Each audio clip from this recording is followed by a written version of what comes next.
وحده والصلاة والسلام على من لا نبي بعده أما بعد فأعوذ بالله من الشيطان الرجيم بسم الله الرحمن الرحيم إلا من أتى الله بقلب سليم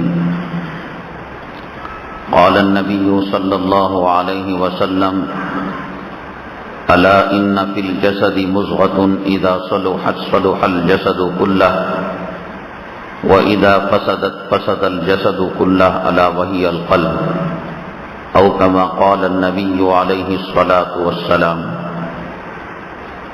رب اشرح لي صدري ويسر لي أمري واحلل عقدة من لساني يفقهوا قولي اللهم صل على سيدنا مولانا محمد في أول وأوسط وآخر كلامنا. معزز سامعین کرام، اللہ تبارک تعالی جب دنیا میں کسی انسان کو بھیجتے ہیں تو بالکل گناہوں سے پاک، صاف شفاف قلب سلیم کے ساتھ بھیجتے ہیں، جس کو حدیث پاک میں نبی کریم جناب محمد الرسول اللہ صلی اللہ علیہ وسلم نے ارشاد فرمایا کل مولود یولد علی الفطرہ، ہر بچہ فطرت انسانی پر پیدا ہوتا ہے. اللہ تعالیٰ اس دنیا کے کارخانے میں جب کسی انسان کو بھیجتے ہیں، نہ تو وہ صغیرہ گناہ کیا ہوا رہتا ہے، نہ کبیرہ گناہ، نہ کبھی نماز چھوڑنے کا گناہ، نہ جھوٹ بولنے کا گناہ، نہ ظاہری گناہ، نہ باطنی گناہ، نہ روحانی گناہ، نہ جسمانی گناہ. تو اللہ تعالیٰ فرماتے ہیں کہ جو امانت ہم نے آپ کو دی قلب سلیم کی، پاک صاف شفاف دل کی، آپ نے کسی کو مکان کرائے پر دیا، سب چیزیں صحیح سالم تھی، 100% درست تھیں، پینٹ بھی صحیح تھا، دروازے صحیح تھے، کھڑکیاں دریچے صحیح تھے، اور اس کے اندر شیشے صحیح تھے. تو کرایہ دار کی ذمہ داری ہے کہ جب وہ واپس کرے تو اسی رنگ و روغن کے ساتھ واپس کرے اور اسی کنڈیشن کے ساتھ واپس کرے. اب جب وہ واپس کر رہا ہے، کھڑکیوں کے شیشے ٹوٹے ہوئے ہیں، دروازوں میں سوراخ پڑے ہوئے ہیں، اور زمین کیا ہے، فٹ بال کا میدان بنا ہوا ہے کہ جگہ جگہ مٹی نظر آ رہی ہے اور سیمنٹ اکھڑی ہوئی نظر آ رہی ہے، تو مالک ناراض ہو جائے گا. اسی طریقے سے اللہ نے ہمیں دنیا میں جو بھیجا، ایسے دل کے ساتھ بھیجا کہ جس کے اندر کوئی گناہ کا داغ اور گناہ کا دھبا نہیں تھا. بچہ اگر بالغ ہونے سے پہلے مر جاتا ہے تو وہ جہنم میں جا نہیں سکتا، اس لیے کہ ابھی وہ مکلف ہی نہیں ہوا ہے کہ گناہ کرے اور گناہ کا عذاب اسے ہو، اور نیک کام کرے اس کا ثواب اسے ملے. بالغ ہونے تک وہ معصوم رہتا ہے. بالغ ہونے سے پہلے اگر بچے مر بھی جاتے ہیں تو علماء نے فرمایا کہ جنت اور دوزخ کے درمیان مقام اعراف ہے، اللہ تبارک تعالیٰ ان کو وہاں رکھیں گے. کافروں کے بچے، جو لوگ کافر ہیں، اگر وہ بالغ ہونے سے پہلے مر جائیں، علماء نے اس سلسلے میں 2 رائوں کا اظہار کیا. پہلی بات یہ بتائی کہ تمام بچے بالغ ہونے سے پہلے جہاں جائیں گے مقام اعراف کے اندر، تو یہ بھی وہاں جائیں گے. بعض علماء نے کہا کہ اللہ تبارک تعالیٰ علم غیب جاننے والے ہیں. یہ بچہ بڑا ہو کر کافر ہوتا، یہودی ہوتا، عیسائی ہوتا یا مسلمان ہوتا، یہ اللہ کے علم میں ہے. ہمارے اعتبار سے ہم کو معلوم نہیں کہ نابالغی کی حالت کے اندر مر چکا ہے، لیکن اللہ تعالیٰ عالم الغیبی والشہادہ ہیں. کل کیا ہونے والا ہے، ہم 50 سال کی عمر میں کیا کریں گے، 60 سال کی عمر میں کیا کریں گے، تو اللہ تبارک تعالیٰ اپنے علم کے مطابق ان کے تعلق سے فیصلہ فرمائیں گے کہ اللہ تعالیٰ کے علم میں اگر یہ بات ہے کہ لوگ کافر، تو اللہ ان کو جہنم میں ڈالیں گے، اور اگر اللہ کے علم میں یہ بات ہے کہ یہ لوگ آئندہ چل کر اسلام کو قبول کریں گے تو وہی مسلمانوں کے بچوں کے ساتھ جو معاملہ کیا جائے گا۔ تو بہرحال بچے کو جب اللہ دنیا میں بھیجتے ہیں تو بالکل پاک و صفاف مسلمان بنا کر بھیجتے ہیں۔ یہ یہودی کیوں ہو جاتا ہے؟ یہ عیسائی کیوں ہو جاتا ہے؟ یہ نصرانی کافر و مشرک فَأَبَوَاهُ يُحَوِّدَانِهِ أَوْ يُنَصِّرَانِهِ أَوْ يُمَجِّسَانِهِ، گھر کے ماحول کی وجہ سے ماں باپ کو دیکھا شرک کرتے ہوئے، یہ شرک کرنا شروع کر دیا۔ ماں باپ کو دیکھا چرچ کو جاتے ہوئے، یہ چرچ کو جانا شروع کر دیا۔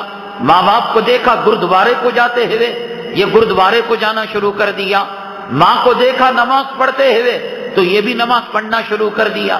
باپ کو دیکھا تلاوت کرتے ہوئے، یہ بھی تلاوت کرنا شروع کر دیا۔ آپ نے گھروں میں بچوں کو دیکھا ہوگا، ماں جب ریحل کے اندر کلام پاک لے کر قرآن شریف کی تلاوت کرتی ہے، ڈلنے لگتی ہے، تو بچے اصرار کرتے ہیں کہ ہمیں بھی کوئی کتاب دی جائے، ہمیں بھی جانماز کی طرح کوئی کپڑا دیا جائے۔ تو ان کی تمنا پوری کرنے کے لیے ایک کپڑا، ایک تولیہ، ایک چھوٹا جانماز بچھا دیا جاتا ہے اور ایک تپائی رکھ کر ایک چھوٹی موٹی کتاب رکھ دی جاتی ہے۔ تو ماں کو پڑھتا ہوا دیکھ کر یہ بھی گنگنانے لگتا ہے، ماں کو ڈولتا ہوا دیکھ کر یہ بھی ڈولنے لگتا ہے، ماں کو سجدے میں جاتا ہوا دیکھ کر یہ بھی سجدے میں چلا جاتا ہے۔ تو گھر کا ماحول بچوں کو دیندار بھی بناتا ہے اور گھر کا ماحول بچوں کو یہودی بھی بناتا ہے، عیسائی بھی بناتا ہے۔ حدیث پاک میں نبی کریم جناب محمد الرسول اللہ صلی اللہ علیہ وسلم نے فرمایا، جنت تمہارے ماؤں کے قدموں کے نیچے ہے اور باپ جنت کا دروازہ ہے۔ یہ کیوں فرمایا؟ یہ اس لیے کہا کہ بیٹے کو جنت میں پہنچانے کی ذمہ داری ماں کی ہے اور اس کا دروازہ باپ ہے۔ باپ کو جب دیکھے گا کہ شیونگ کر رہا ہے، باپ کو جب دیکھے گا MP3 گانے سن رہا ہے، باپ کو جب دیکھے گا CD منگا کر وہ ناچ گانا دیکھ رہا ہے، باپ کو جب دیکھے گا کرکٹ میچ کے پیچھے لگ کر فرض نماز کو چھوڑ رہا ہے، تو یہ باپ کو دیکھ دیکھ کر اس کے دل و دماغ کے اندر یہ بات آ جائے گی کہ اصل دنیا تو یہی ہے کہ صاحب CD منگا کر دیکھو، ٹی وی کے سامنے صبح سے شام تک رہو، جوا کھیلو، سٹا کھیلو اور چٹ فنڈ کے اندر پیسہ لگاؤ، داڑھی نہار پیٹ 1.25 لاکھ پیغمبروں کی سنت اپنے چہرے سے نکال کر پیشاب کی نالی کے اندر ڈال دو۔ اس نے 2 سال میں، بلکہ بچہ جب ماں کے پیٹ میں رہتا ہے تو ماں کو پڑھنے لگتا ہے اور باپ کے خون کے اثرات اس کے اندر سرایت کر جاتے ہیں۔ اسے پڑھانے کی ضرورت نہیں ہے، ماں اسے الگ سے یہ کہنے کی ضرورت نہیں کہ بچہ یہ کہو اللہ ایک ہے، قرآن اللہ کی کتاب ہے، محمد صلی اللہ علیہ وسلم اللہ کے نبی ہیں۔ ماں کی تربیت اور ماں کا آغوش اور ماں کی گود اور باپ کی تربیت اور باپ کا ماحول خود بچے کو جنتی بنا دیتا ہے۔ یہ نہیں کہ ہر ماں کے قدموں کے نیچے جنت ہے۔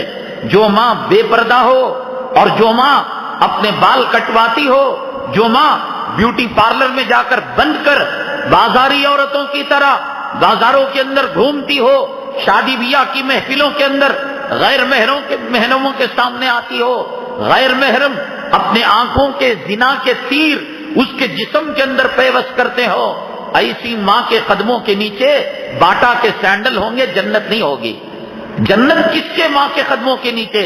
جسے دیکھ کر رابعہ بصریہ کی یاد تازہ ہو جائے، جسے دیکھ کر حضرت ختیجہ کی یاد تازہ ہو جائے، جسے دیکھ کر حضرت زینب کی یاد تازہ ہو جائے۔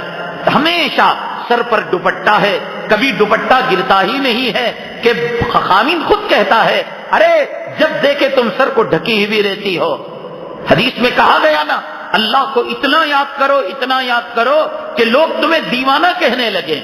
تو جب مردوں کو دیوانہ تو عورت کو دیوانی کہا جانے لگے۔ کیا دیوانی پگلی عورت ہے صاحب کہ سر پر سے دوپٹہ نکالتی ہی نہیں، ہاتھ میں جب دیکھو تسبیح، اٹھتے بیٹھتے چلتے پھرتے اللہ اللہ کرتی ہے، کوئی بات ہی نہیں کرتی۔ تو جیسے مرد کو کہا گیا کہ اس کو دیکھ کر الذین اذا رؤوا ذکر اللہ، اس کو دیکھ کر اللہ کی یاد تازہ ہو جائے، تو نیک اور پاک باز عورت وہ ہے جسے دیکھ کر حضرت فاطمہ کی یاد تازہ ہو جائے، کسی رنڈی اور بازاری عورت کی یاد نہیں۔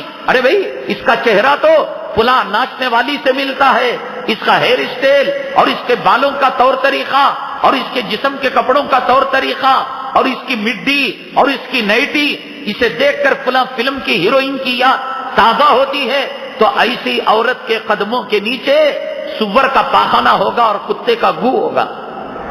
جنت کون سی عورت کے نیچے ہے؟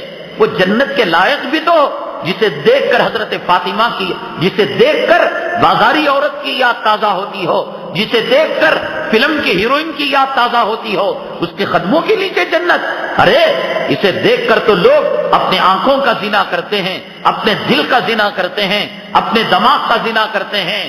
کون چھوڑتا ہے؟ بس موقع نہیں ملتا۔ مجھے موقع نہیں ملا زنا کرنے کا، میں بچ چکا ہوں، آپ کو نہیں ملا، آپ بچے ہیں، اور جب موقع ملے گا آنکھ کا زنا، کان کا زنا، زبان کا زنا۔ ہلو میڈم، ایکسکیوز می، ذرا ہٹ جائیے، ذرا بات کرنے میں مزہ آتا ہے، یہ زبان کا زنا ہے۔ اس کی بات سننے میں کان میں مزہ آتا ہے، یہ کانوں کا زنا ہے۔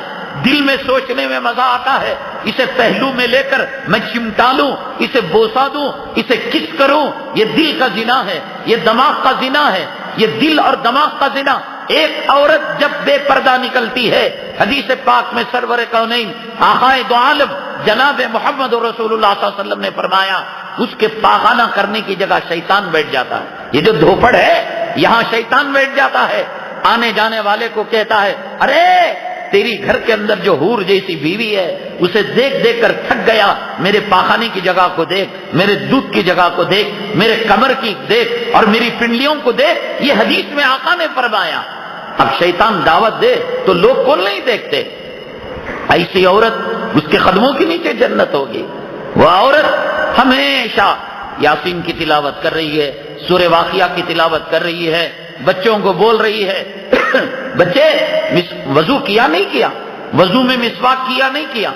آپ کے گھر میں حمام کے اندر، غسل خانے میں، باتھ روم میں اور غسل خانے میں وہ جو ڈبہ ہے کہ جس کے اندر برش رکھا جاتا ہے، اس کے اندر کولگیٹ کا برش ہے، کولگیٹ کا پیسٹ ہے، کتنے برش ہیں اور کتنے مسواک ہیں؟ بچے کو مسواک دیا آپ نے؟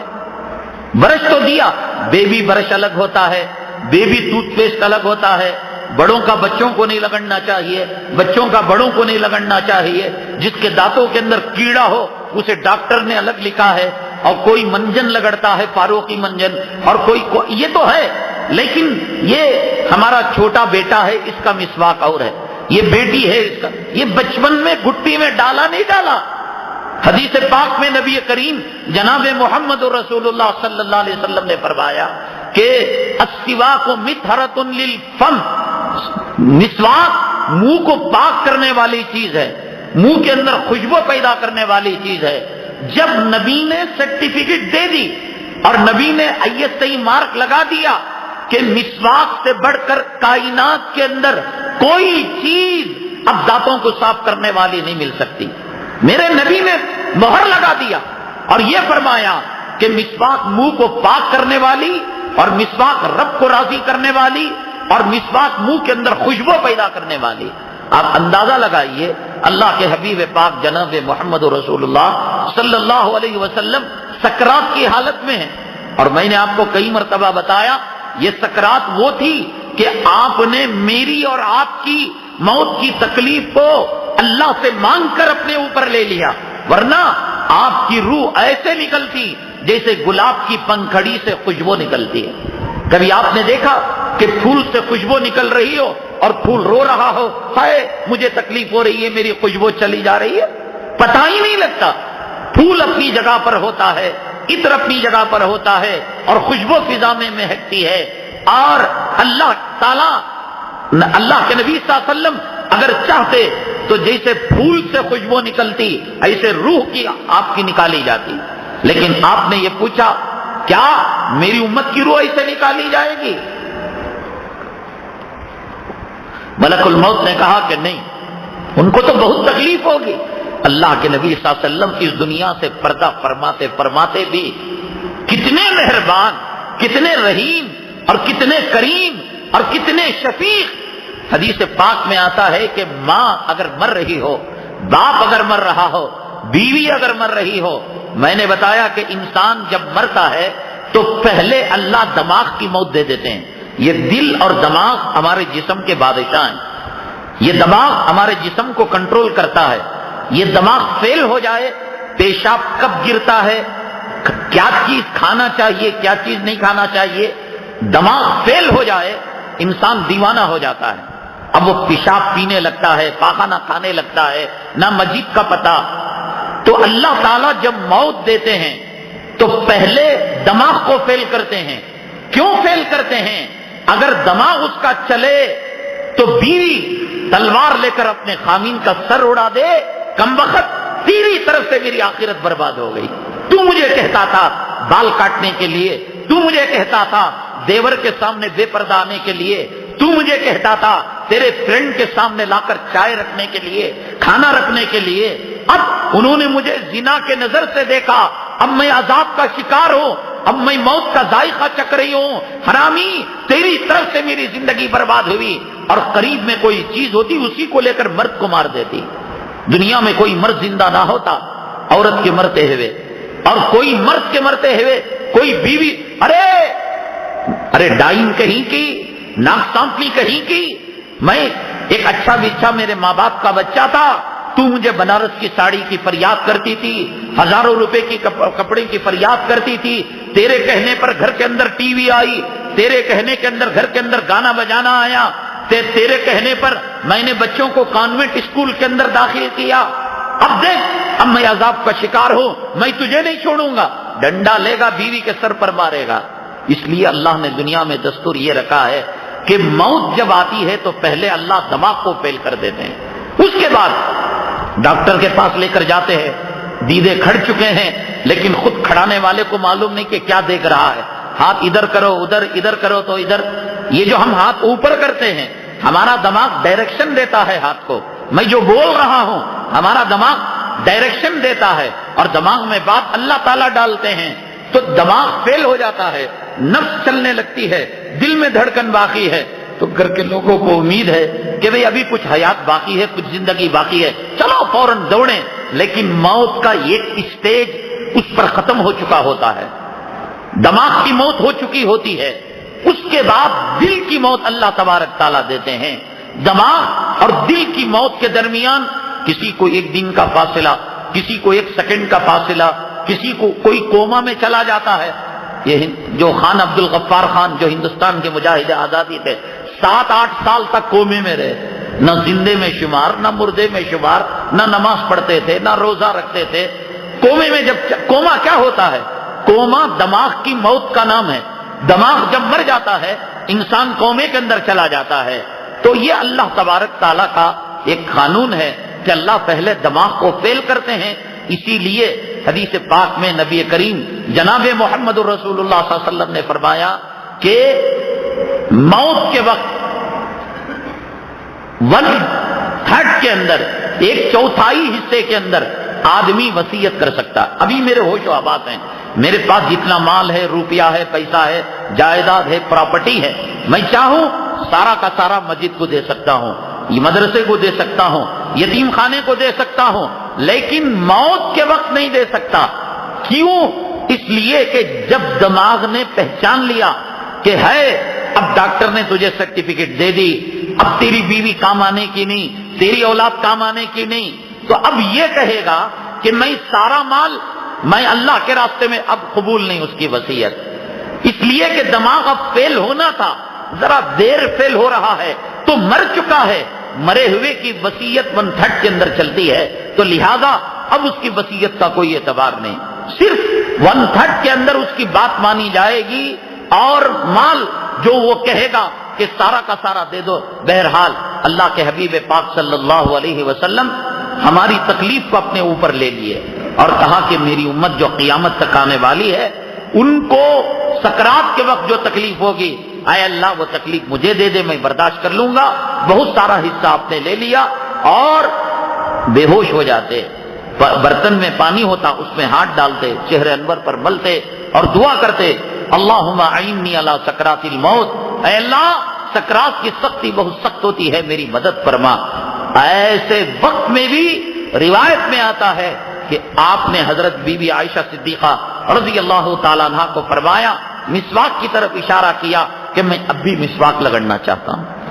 اب گھروں کے اندر کیا ہے، ہم ہے مسواک، باپ کا الگ، ماں کا الگ، بھائی کا الگ، بہن کا الگ، لڑکوں کا الگ، برابر بچپن سے ان کو عادت ڈالیے۔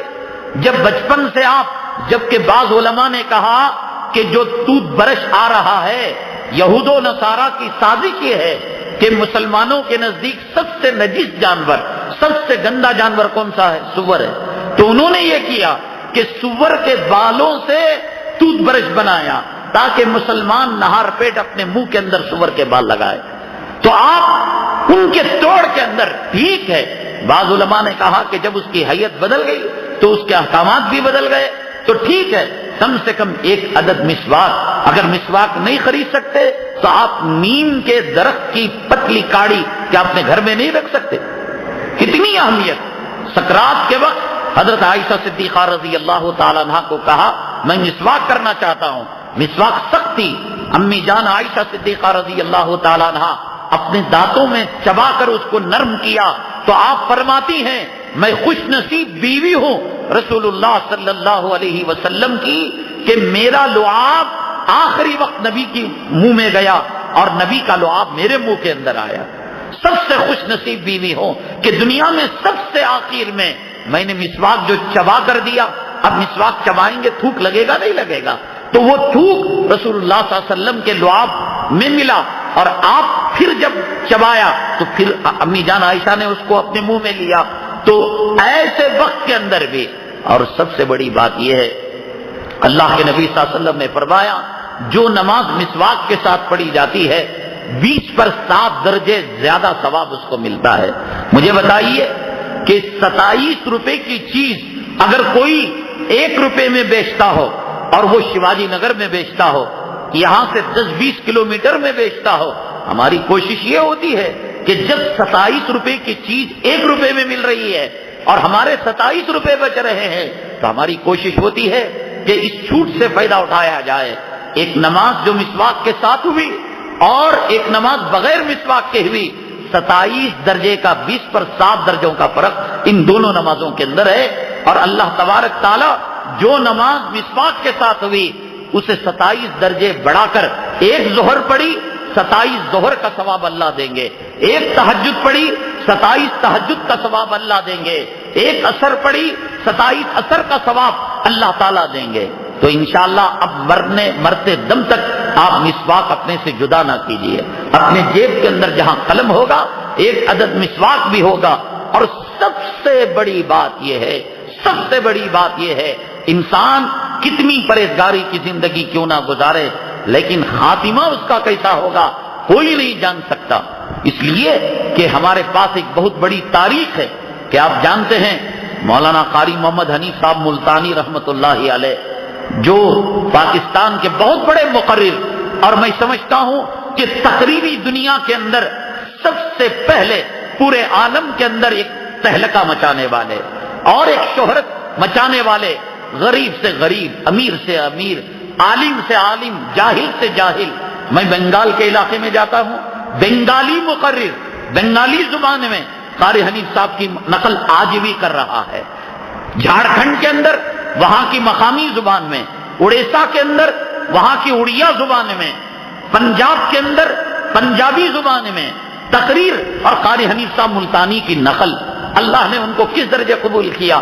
انہوں نے کہا کہ کوفہ کی جامع مسجد کے اندر ایک مؤذن صاحب تھے، اذان دینے کے لیے پہلے تو مائک نہیں ہوتا تھا، مسجد کے باہر ایک مینارہ ہوتا تھا، اونچی جگہ ہوتی تھی۔ مسجد نبوی صلی اللہ علیہ وسلم میں ریاض الجنہ کے بغل میں ایک چبوترا ہے، آج بھی وہاں اذان دی جاتی ہے، لیکن مائک رکھ کر اس زمانے میں سیدنا بلال حبشی رضی اللہ تعالیٰ عنہ مؤذن رسول صلی اللہ علیہ وسلم اسی پر چڑھ کر اذان دیا کرتے تھے، مائک تو نہیں تھا۔ اور جب اونچائی پر آواز لگائی جائے گی تو ساری آبادی تک آواز جاتی ہے، تو حضرت نے واقعہ لکھا، ایک مؤذن زینہ چڑھ کر اوپر جا کر اذان دیتا تھا، ایک عیسائی لڑکی سامنے رہتی تھی، آنکھ لڑنا تھا، بھننا تھا، معاشقہ ہو گیا، محبت ہو گئی اور وہی سودا طے ہو گیا۔ اس نے کہا کہ اگر تم مجھ سے شادی کرنا چاہو تو اسلام کو تمہیں چھوڑنا پڑے گا، عیسائی بننا پڑے گا، اور بطور مہر کے مجھے باپ جہیز کے اندر جو خنزیر اور سور دے گا اس کو تمہیں چرانا پڑے گا۔ اذان دیا ہے اور لڑکی سے سودا ہوا ہے۔ حضرت نے کہا کہ ابھی وہ نیچے نہیں اترا، اس کے قدم لڑکھڑائے، پھسلے اور نیچے گرا تو اس کی موت ہو گئی۔ جو برسوں سے کوفہ کی جامع مسجد میں مؤذن تھا، بلال کا نائب تھا، جس کو اللہ کے نبی صلی اللہ علیہ وسلم نے فرمایا کہ قیامت کے دن اونچے گردن والے ہوں گے، اللہ کی ندا کرنے والے اور اللہ کی نماز کی طرف بلانے والے، حی علی الصلاۃ حی علی الفلاح کہنے والے۔ اب یہ ہوا، انجام کسی کو پتا نہیں۔ حضرت اقدس شیخ الاسلام حضرت مولانا حسین احمد مدنی نور اللہ مرقدہ ہر مجلس کے اندر یہ لوگوں سے درخواست کیا کرتے تھے، بھائیو میرے حق میں دعا کرو، اللہ خاتمہ بالخیر کرے۔ وقت کا شیخ الاسلام ہے، وقت کا شیخ الحدیث ہے، وقت کے ابدال اختاب میں اس کا شمار ہے، لیکن قرآن نے کہا وَلَا تَمُوتُنَّ إِلَّا وَأَنْتُمْ مُسْلِمُونَ، اے لوگو اگر تمہیں موت آئے حالت ایمان اور حالت اسلام کے اندر آئے، پتہ نہیں کہ کب کس وقت انسان کفر کا بول بولے، شرک کا بول بولے، اور خدا نہ کرے بغیر توبہ کے اس حالت کے اندر مر گیا، حالت کفر کے اندر مرا۔ مثال کے طور پر رمضان المبارک آیا، رمضان المبارک کے اندر خطیب صاحب نے کہا اے لوگو روزہ رکھو، اے لوگو سحری کرو، افطاری کرو، تراویح پڑھو۔ اب اس کے شیطان پاخانے کے راستے سے اندر داخل ہوا، باہر نکلتے نکلتے کیا اللہ کو کام نہیں کیا، اللہ کے پاس راشن نہیں کیا، وہ بندوں کو بھوکا رکھ، ایسا کہنے سے آدمی کافر ہو جاتا ہے۔ اللہ پر بے عزتی کی بات کرنا، خداوند قدوس کی توحید اور ذات و صفات پر کوئی حملہ کرتا ہے تو آدمی ایمان سے نکل جاتا ہے اور کافر ہو جاتا ہے۔ اس نے کہا ارے بھائی یہ اللہ تعالیٰ کو جھکا کر کیا ملتا ہے؟ فجر میں جھکایا، ظہر میں جھکایا، عصر میں جھکایا، ذرا ذرا وقت کو بلاتا اللہ، اور اپنے گھر میں کیا ملتا اللہ کو؟ ایسا کہنے سے آدمی کافر ہو جاتا ہے۔ اب اس نے یہ کہا، روڈ پار کر رہا تھا، ایک ٹرک آیا، ایک بس آئی، اس کو مار دیا۔ لوگ تو یہ سمجھتے ہیں کہ جمعہ کی نماز پڑھ کر نکل رہا تھا، شہید ہو گیا، پاک موت مرا، لیکن اللہ جانتا ہے کہ اس کی توہین کر کر حالت کفر میں اس کا انتقال ہوا۔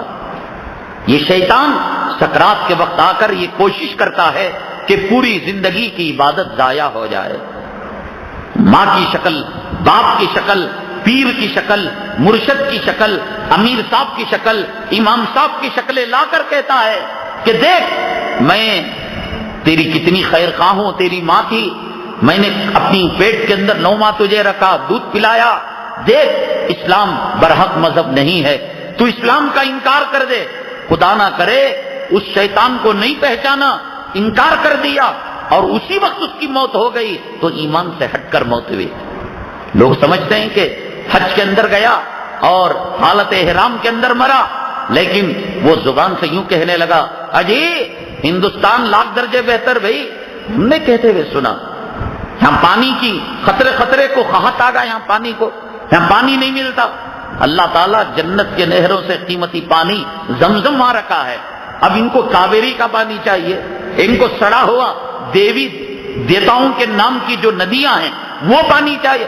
ارے ہمارا ملک اس لاکھ درجے بہتر، بھائی مدینہ طیبہ کے اندر یہ بات کہتے ہیں، مکہ مکرمہ میں یہ بات کہتے ہیں، ہم تو وہاں مر کر وہاں کے خاک کی پیوند ہونا چاہتے ہیں، اور لوگ کہتے ہیں تڑپتے رہتے ہیں کب مکے کو چھوڑے، کب مدینے کو چھوڑے۔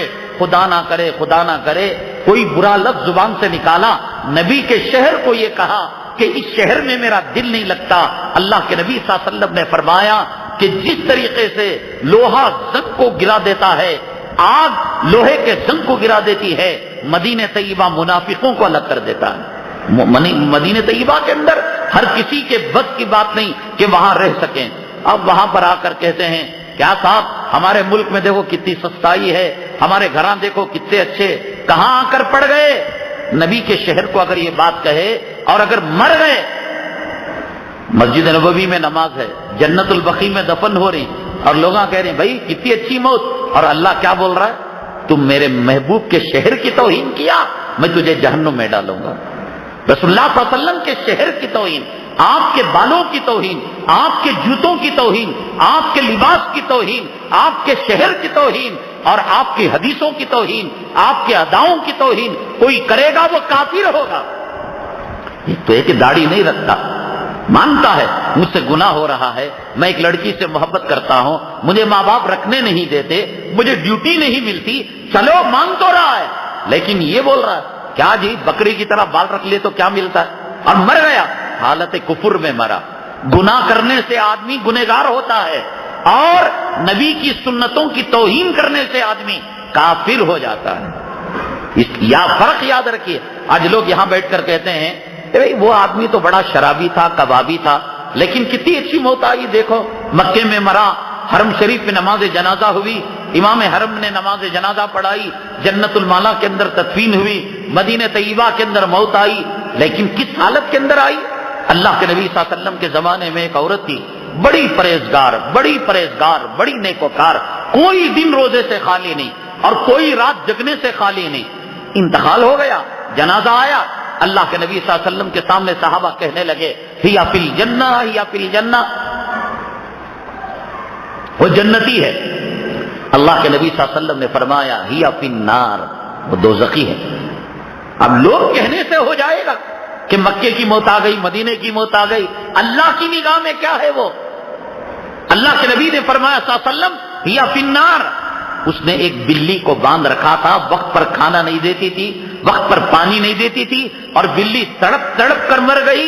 اللہ کو یہ ادا اتنی ناپسند آئی کہ اللہ نے ساری عبادتوں کو دھتکار دیا اور اللہ اسے اٹھا کر جو ہے جہنم میں ڈال دیا۔ اور ایک فاحشہ بدکار عورت مری، لوگوں نے کہا ہیا فی النار، یہ تو بدکار عورت تھی، یہ تو گندی عورت تھی، یہ تو اپنی شرمگاہ کو بیچنے والی عورت تھی۔ حدیث نے کہا ہیا فی الجنہ، وہ جنتی ہے، اس لیے کہ اس نے ایک پیاسے کتیا کو پانی پلایا تھا۔ یہ ہم نہیں فیصلہ کر سکتے۔ بقی میں دفن ہو گیا بھی جنتی ہے، مالا میں، یہ شہر بنگلور کے ایک مسجد کے امام صاحب مکہ مکرمہ میں انتقال ہوئے اور جو ہے فلاں قبرستان میں دفن ہوئے، لوگوں نے سندیں دینے شروع کر دی، سرٹیفکیٹ دینا شروع کر دی، وہ جنتی ہیں، جنتی کیسے؟ ابو جہل کہاں مرا ہے؟ ابو لہب کہاں مرا ہے؟ کون کس حالت میں مرا ہے اور کس کی موت کیسے آتی ہے یہ کوئی نہیں بتا سکتا۔ بس بھائی کیوں تلقین کا حکم دیا گیا کہ اگر کوئی آدمی سکرات کے اندر ہو تو اسے جا کر مت کہو رے غفاردہ پڑھ رہے کلمہ، نہیں بولنا۔ اب غفاردہ بول رہا نہیں کہو، پھر اس حالت میں مرا تو کافر ہو کر مریا، تو اسے حکم کیا ہے؟ کان کے پاس جا کر لا الہ الا اللہ، لا الہ الا اللہ، تو اب اس کے دل دماغ میں بیٹھے گا تو اس کی زبان سے نکل جائے گا۔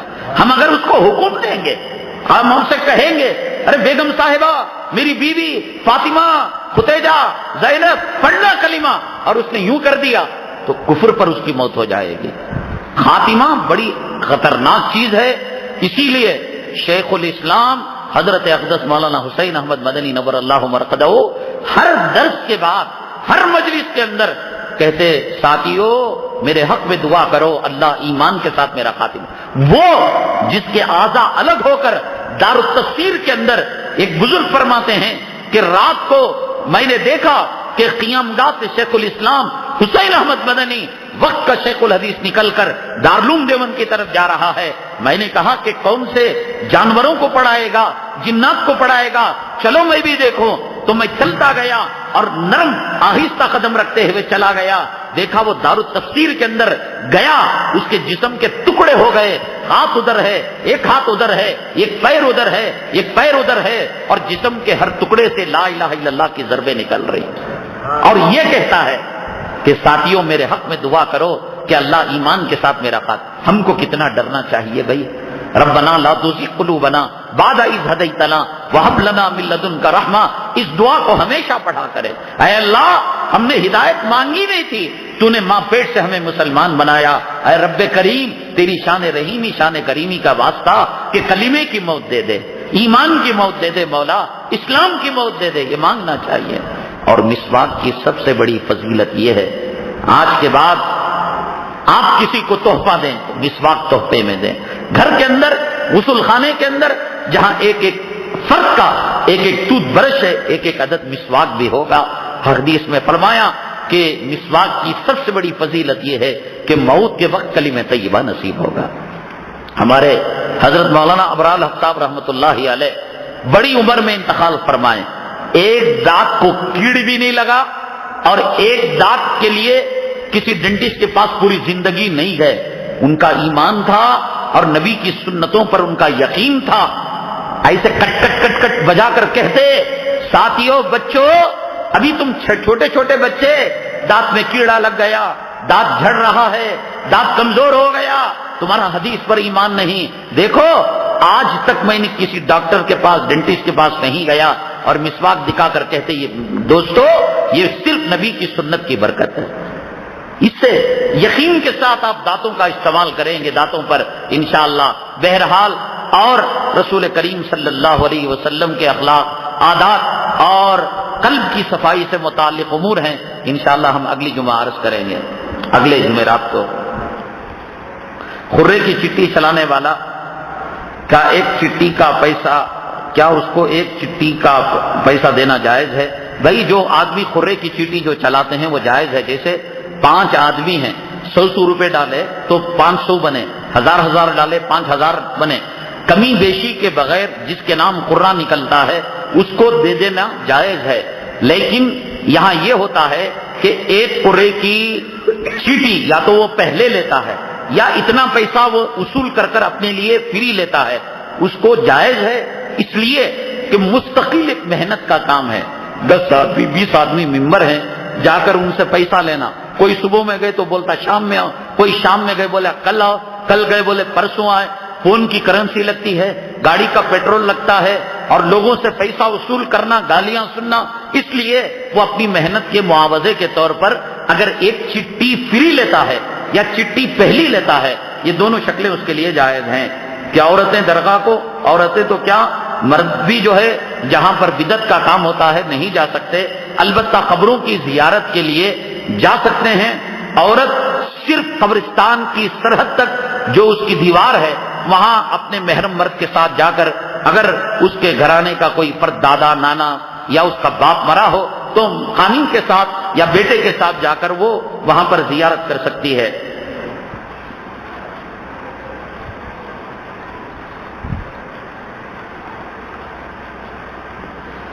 چھٹیوں میں اپنے بچوں کو دینی تعلیم دلاتے ہیں، جو طریقہ آج کل رائج ہے، بھئی یہ اچھی بات ہے کہ چھٹیوں کے اندر جو سمر کلاسز ہوتے ہیں اس کے اندر اس بات کا لحاظ رکھیں کہ فرقہ باطلہ والے جیسے رضا خانی ہیں، بریلوی ہیں اور دیگر طبقات ہیں، ایسے لوگ بھی جگہ جگہ سمر کلاس کھول کر ہمارے بچوں کے عقائد اور ہمارے بچوں کا دل دماغ خراب کرتے ہیں۔ بس اس کے اندر اس بات کی فکر کریں کہ ہمارے مکتب فکر کے، دیوبندی تبلیغی مکتب فکر کے ادارے ہو تو آپ جو ہے ان کے اندر اپنے بچوں کو داخل کریں۔ غیر شرعی لباس جیسے کہ عورتوں کے وہ لباس ہیں جیسے مونڈے چٹ ہیں یا مٹی ہے، یہ ہے تو یہ مسلمان بیچ سکتا ہے نہیں بیچ سکتا؟ ہمارے علماء نے فرمایا کہ کافر لوگ احکامات کے مکلف نہیں ہیں۔ بھئی برقع ڈالنا یہ عورت کے، مسلمان عورت کے لیے ہے، جسم بھر کر کپڑا پہننا یہ مسلمان عورت کے لیے ہے۔ تو علماء نے کہا کہ جیسے در مختار کے اندر ہے کہ مجوسی جو آتش پرست ہوتا ہے اس کی ایک مخصوص ٹوپی ہوتی ہے، تو یہ ٹوپیاں مجوسیوں کو بیچنا جائز ہے۔ زنار جو ڈوری باندھتے ہیں اور برہمن جو دھوتی پہنتا ہے اس کو، ان کو بیچنا جائز ہے، مسلمان بیچ سکتا ہے۔ تو چنانچہ جو کپڑے شریعت کے معیار پر نہیں اترتے جیسے ٹی شرٹ ہے یا عورتوں کے بے حیائی کے لباس ہیں، ان کو بیچنا مسلمانوں کو اس لیے جائز ہے کہ کافر ان سے خرید سکتا ہے۔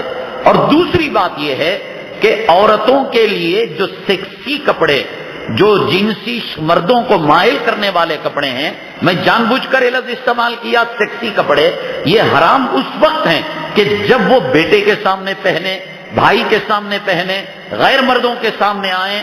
عورت کو حکم دیا گیا ہے کہ اپنے خامن اور اپنے شوہر کی توجہات کو اور اس کی خواہشات کو ابھارنے کے لیے جس قسم کا، جب وہ اس کے سامنے سارے کپڑے نکال سکتی ہے تو وہ کپڑے جس سے شوہر کے جذبات ابھریں وہ پہن سکتی ہے۔ تو ان دو اعتبار سے ہمارے علماء نے کہا کہ مسلمان تاجر عورتوں کے جو ناجائز کپڑے ہیں ان کو فروخت کر سکتے ہیں۔ ایک یہ کہ بیویاں اپنے خامن کے لیے پہن سکتی ہیں، اور جو غیر مسلم عورتیں ہیں وہ احکامات کے مکلف نہیں ہیں۔ بعض جگہ پر شاپنگ کمپلیکس ہوتا ہے، مارکیٹ وغیرہ، اس کے اندر ایک ہال مسجد کے لیے بنا دیا جاتا ہے اور اس میں ایک سیکشن عورتوں کا ہوتا ہے۔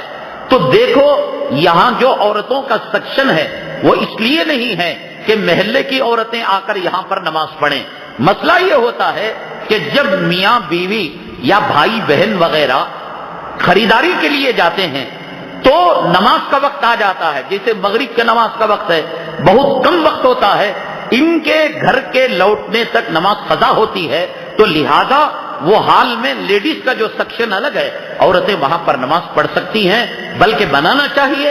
یہ جو مسجد بنائی گئی عورتوں کی، یہ اس لیے نہیں بنائی گئی کہ عورت گھروں کو چھوڑ کر مسجد میں نماز پڑھے، بلکہ اس لیے بنائی گئی کہ ان کی نماز فوت ہونے سے بچ جائے، قضا ہونے سے بچ جائے۔ لہذا جو حضرات شاپنگ کمپلیکس، مارکیٹ وغیرہ میں مردوں کی مسجد کے ساتھ الگ سے غوشے کے ساتھ ان کا استنجا خانہ الگ، ان کا طہارت خانہ الگ، ان کی نماز پڑھنے کی جگہ الگ جو بناتے ہیں، ٹھیک ہے، کوئی برا کام نہیں، لیکن محلے کی مسجدوں کے اندر یہ شکلیں جائز نہیں ہیں۔ سونے اور چاندی کا رنگ چڑھا ہوا پین ہے، پین کو گولڈ کا کلر دے دیا گیا، واچ ہے اس کو گولڈ کا کلر دے دیا گیا، اصلی گولڈ کا پانی چڑھایا گیا، تو کیا مرد اس کو استعمال کر سکتا ہے؟ استعمال کر سکتا ہے۔ مرد پین ہو اور یا ایک واچ ہو یا اس کے بٹن اسٹیل کے تھے اور اس کو گولڈ یا سلور کا کلر دے دیا گیا تو اس کو استعمال کر سکتے ہیں۔ خطبے کے درمیان عربی خطبہ ہو رہا تھا اور ایک مصلی آیا، سنت نماز تو نہیں پڑھ سکتا وہ، البتہ اگر اس کی فجر کی نماز چھوٹی ہے تو وہ فجر کی نماز پڑھ سکتا ہے۔ کب؟ جب صاحب ترتیب ہو۔ صاحب ترتیب کا مطلب یہ کہ بالغ ہونے سے لے کر اب تک اس کی نماز آگے پیچھے نہ ہوئی ہو، اور جو صاحب ترتیب نہیں ہے تو ٹھیک ہے، جب تیری فجر سے لے کر اب تک کی نماز چھوٹ گئی ہے قضا، تو اب بھی قضا ہے، بعد میں بھی قضا ہے۔ اب اگر قضا پڑے گا تو خطبے کی بے حرمتی ہوگی، اور جمعہ کی نماز کے بعد پڑے گا تو خطبے کے آداب بجا لائے گا۔ تو اس لیے جو صاحب ترتیب نہیں ہے تو وہ اپنی قضا نماز کو جمعہ کی نماز کے بعد پڑھے۔ کس عمر کے بچے مسجد میں آنا چاہیے؟ بعض لوگ چھوٹے موٹے بچوں کو مسجد کے اندر لاتے ہیں، وہ صفوں میں پھلانگتے ہیں، شرارت کرتے ہیں، لات مارتے ہیں، ٹوپیاں اچھالتے ہیں، پیشاب کرتے ہیں۔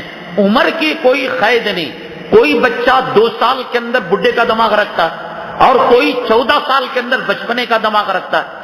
تو جو شعور رکھتا ہو کہ یہ اللہ کا گھر ہے اور جہاں کھڑاتے ہیں وہاں کھڑ جاتا ہے، وہ بھاگتا نہیں صفوں کے درمیان، وہ کسی کی ٹوپی چھینتا نہیں، کسی کا موبائل اچک لیتا نہیں، پیشاب پاخانہ خطا نہیں ہوتا، تو ایسے بچوں کو مسجد میں لا سکتے ہیں۔ عمر کا مسئلہ نہیں۔ میں نے کہا کہ کبھی 2-3 سال کے بچے بڈھے کا دماغ رکھتے ہیں، اتنے ہوشیار ہوتے ہیں کہ جہاں کھڑا ہو جیسی نماز ویسی نماز پڑھتے ہیں، اور بعض 12-11 سال کے ہوتے ہیں دیوانے، کبھی ادھر دیکھے کبھی ادھر دیکھے، کبھی فین کا ایسے بچوں کو نہیں لانا چاہیے جو عقل نہیں رکھتے، شعور نہیں رکھتے اور جن کو اپنی ذمہ داری کا احساس نہیں، ایسے بچوں کو نہیں لانا چاہیے۔ اگر مسبوق امام کے ساتھ سلام پھیر دے، مسبوق اس کو کہتے ہیں نماز شروع ہونے کے بعد 1 رکعت کے بعد 2 رکعت کے بعد وہ آیا، اس کو مسبوق کہتے ہیں۔ اس کا مسئلہ کیا ہے؟ امام کے ایک سلام پھیرنے کا انتظار کرے اور دوسرا سلام نہ پھیرے، بلکہ خود کھڑا ہو کر اپنی چھوٹی ہوئی نماز کو پڑھے۔ بھول کر اس نے یہ کیا کہ امام کے ساتھ دونوں سلام پھیر دیے، تو مسئلہ یہ ہے کہ امام کے پیچھے مقتدی اگر کوئی خطا کرتا ہے، غلطی کرتا ہے، تو سجدے سہو اس پر نہیں ہے۔ ایک سلام پھیرنے تک اس کو یاد رہا کہ میں مسبوق ہوں، مجھے اٹھ کر اپنی نماز پڑھنی چاہیے، لیکن پھر اس کے بعد باوجود اس نے سلام پھیرا تو ایسے مسبوق پر سجدے سہو واجب ہے۔ دور دراز علاقوں میں اگر کوئی آدمی مر جاتا ہے تو اس کو اپنے علاقے میں اس کی لاش منگا سکتے ہیں؟ نہیں منگا سکتے۔ جیسے دبئی میں مر گیا، قطر میں مر گیا، مدراس میں مر گیا، بامبئی میں مر گیا، شریعت کا مسئلہ یہ ہے کہ شریعت یہ کہتی ہے کہ جہاں پر جو آدمی مرے اس کو وہیں پر دفن کرنا چاہیے. کیوں؟ ایک تو یہ کہ حدیث پاک میں آیا تمہارے موتا کی تدفین میں تم تاخیر نہ کرو. اب اگر تم بمبئی سے منگاؤ گے ہوائی جہاز، پھر ہوائی جہاز کا تابوت، اور تابوت کے اندر ایسی زہریلی گیس ہوتی ہے کہ خود وہ تابوت بنانے والے کہتے ہیں کہ جب تم اپنے گھر میں لے جاؤ گے تو 2-2.5 گھنٹے اس گیس کو اوپن کرنے کے بعد قریب نہیں جا سکتے. اب ظاہر سی بات ہے، حدیث میں آتا ہے ایک موتا پر مکھی اگر بیٹھتی ہے، ایک احد کا پہاڑ اس کے اوپر بوجھ آتا ہے، اس زہریلی گیس کے اندر اس مردے کو رکھنا یہ کون سی شرافت کی بات ہے؟ ارے بھائی کل انشاءاللہ وَإِنَّا إِنشَاءَاللَّهُ بِكُمْ لَلَاحِقُونَ، ہم کو کوسا اس دنیا میں رہنا ہے. ماں ہے بیٹا کل ماں سے ملے گا، باپ ہے تو ملے گے، خامن ہے تو بیوی سے ملے گا، بیوی خامن سے ملے گی. اس لیے حضرت مولانا مفتی محمود الحسن صاحب صدر مفتی دارالعلوم ساؤتھ افریقہ میں انتقال ہوا اور ان کی تدفین جو ہے وہیں پر کی گئی، یہی سنت ہے. ایک آدمی سفر میں جا رہا تھا. اب یہاں سے ہم لوگ نکلے کہ بمبئی جانے کے لیے، مدراس جانے کے لیے، مسافر ہو گئے. لیکن جس کام کے لیے جا رہے تھے وہاں سے انہوں نے فون کر دیا کہ اب آپ کے آنے کی ضرورت نہیں، آپ کے بغیر کام ہو گیا. درمیان میں آپ نے اپنا ارادہ ملتوی کر لیا، تو اب جو نماز پڑھیں گے وہ قصر پڑھیں گے یا پوری پڑھیں گے؟ مسافر تو قصر کرے گا. تو اس کا مسئلہ یہ ہے ٹاؤن لمٹ میں ہیں، بنگلور میں ہیں، آپ شہر میں ہیں، تو آپ اپنی نماز پوری پڑھیں گے. اور اگر 77.5 کلومیٹر سے آگے بڑھ چکے تھے آپ، تب پتا چلا کہ آپ کو آنے کی ضرورت نہیں اور اس وقت آپ نماز پڑھ رہے ہیں، یعنی قصر کی لمٹ میں پہنچ چکے ہیں، تب آپ قصر نماز پڑھیں گے. اور قصر کی لمٹ میں نہیں ہیں تو آپ اپنی نماز کو مکمل پڑھیں گے. بعض لوگ لینس دیدے کے اندر ڈالتے ہیں، لینس ڈالتے ہیں، تو وضو میں غسل میں کیا وہاں پانی پہنچانا ضروری ہے؟ کسی نے پوچھا ہے، کہا کہ یہ جو آنکھ ہے یہ انسان کے جسم کا باطنی حصہ ہے، اس میں پانی پہنچانا ضروری نہیں ہے. جیسے غسل کے اندر منہ میں کلی کرتے ہیں، ناک میں پانی ڈالتے ہیں، تو کسی نے نہیں لکھا کہ آنکھ میں پانی ڈالو، تو لہذا لینس تک پانی پہنچنا کوئی ضروری نہیں ہے. اور ایک مسئلہ پوچھا ہے کہ دسترخوان لگ گیا، ایک طرف سے کھانا بچھانا شروع کیا، روٹی بھی آ گئی، سالن بھی آ گیا، بریانی بھی آ گئی، دالچا بھی آ گیا. بعض لوگ کہتے ہیں کہ کھانے کو جو ہے انتظار میں نہیں رکھنا چاہیے، چلو بسم اللہ، وہاں سے بیٹنگ شروع کر دی. یہ شریعت کے آداب کے خلاف ہے. جب تک پورے دسترخوان کے اندر روٹیاں نہ لگ جائے اور پورے دسترخوان کے اندر کھانا نہ لگ جائے اور میزبان اجازت نہ دے کہ شروع کرو بسم اللہ، اس وقت تک شروع کرنا خلاف ادب ہے، خلاف سنت ہے. الحمدللہ رب العالمین والصلاة والسلام علی سید المرسلین وعلی آلہ وصحبہ اجمعین. اللہم انفعنا بما علمتنا وعلمنا ما ينفعنا وزدنا علما. سبحان ربک رب العزة عما یصفون وسلام علی المرسلین والحمدللہ رب العالمین.